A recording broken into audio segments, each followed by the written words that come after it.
ಎಷ್ಟು ಆರಾಮಿದ್ದೀರಿ? ಈಗ ಗಂಡನ ಬಿಟ್ಟು ಬಂದಿರಿ, ಸೊಸೆ ಬಿಟ್ಟು ಬಂದಿರಿ, ಅತ್ತಿಗೆ ಬಿಟ್ಟು ಬಂದಿರಿ, ಹ್ಯಾಂಗ ಆರಾಮ ಕುಂತಿರಲ್ಲ. ಎಷ್ಟು ಆನಂದ, ಎದುರು ಚಿಂತೆ ಇಲ್ದಂಗೆ. ಜಗತ್ತಿನೊಳಗೆ ಮಹಾತ್ಮರು ಹೇಳ್ತಾರೆ, ಮನುಷ್ಯನ ಚಿಂತೆ ದೂರ ಆಗಬೇಕು ಅಂದ್ರೆ ಎರಡೇ ಜಾಗ ಅದ, ಒಂದು ಪರಮಾತ್ಮ, ಒಂದು ಮಹಾತ್ಮ.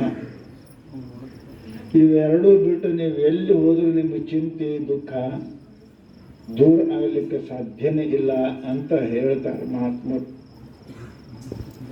ಅದರೊಳಗೆ ಮಹಾತ್ಮರು ಅನಂತ ಅದರ, ದೇವರು ಅನಂತ ಅದಾವ.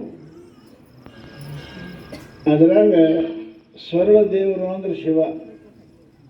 ಅವನಿಗೇನು ಜರುರತೆ ಇಲ್ಲ, ಹವು ಬೇಡ, ಹಾರ ಬೇಡ, ಏನು ಬೇಡ, ನೀರು ಹಾಕಿದ್ರೆ ಸಾಕು. ಅದು ಸರಳ ಯಾರೂ ಇಲ್ಲ.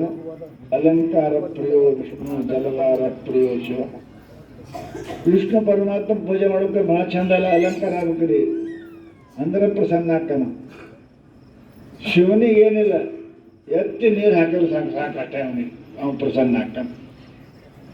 ಹಂಗ ಸಿದ್ಧಾರೂಢ ಸ್ವಾಮಿಗಳು ಒಮ್ಮ ನೀವು ಅವ್ನು ನೆನೆಸಿದ್ರೆ ಸಾಕು, ನೀವು ಊರಾಗ ಕುಂತೇ ನೆನೆಸಿದ್ರೆ ಸಾಕು, ನೀವು ಹೋಗೋದು ಬೇಡ. ಹಂಗೆ ಹೋಮ್ ಡೆಲಿವರಿ ಇದ್ದಂಗೆ ನೀವು ಇಲ್ಲೇ ಕುಂತು ಸಿದ್ಧಾರೂಢ ಭಜನೆ ಮಾಡಿ ನೆನೆಸ್ರೆ ನಿಮ್ಮ ಮನೆಯಾಗ ಡೆಲಿವರಿ ಮಾಡ್ತಾನವ, ನಿಮಗೇನು ಬೇಕಾದ ಅದನ್ನು ಕೊಡ್ತಾನೆ ಸಿದ್ಧಾರೂಢ. ಅಂಥ ಕೃಪಾವಂತ ಕರುಣಾವಂತ ಸಿದ್ಧಾರೂಢನ ಪುಣ್ಯಾತ್ಮರೇ. ನಾವೆಲ್ಲರೂ ಭಾಗ್ಯವಂತರಲ್ಲಿ. ಅಂಥ ಗುರುವಿನ ಮಕ್ಕಳಿದ್ದೇವೆ, ಅಂಥ ಗುರುವಿನ ಶಿಷ್ಯರಿದ್ದೇವೆ ಅಂದ್ರೆ ಎಂಥ ಭಾಗ್ಯ. ದುಡಿಗೊಂಡ ಬೆಳೆಸು ಗಂಡ ಇದ್ದಾದ್ರೆ ಭಾಳ ಹಣೆವಾರ ಚಲೋ ಹಾಕಿದಂತೀವಿ. ಕುಡಿದ ಬಡಿಯಿದ್ರೆ ಆಕೆ ಹಣೆವಾರ ಚಂದಿಲ್ಲ ಅಂತೀರಲ್ಲ. ನಮ್ಮ ಸದ್ಗುರು ಮಾತು ಎಂಥದನ್ನ ಬೇಡದ್ದು ಕೊಡ. ಅಷ್ಟೇ ಅಲ್ಲ, ನಮ್ಮ ಜ್ಞಾನ ಉತ್ಪನ್ನ ಮಾಡ, ಬರೀ ಉಣಿಸೋದು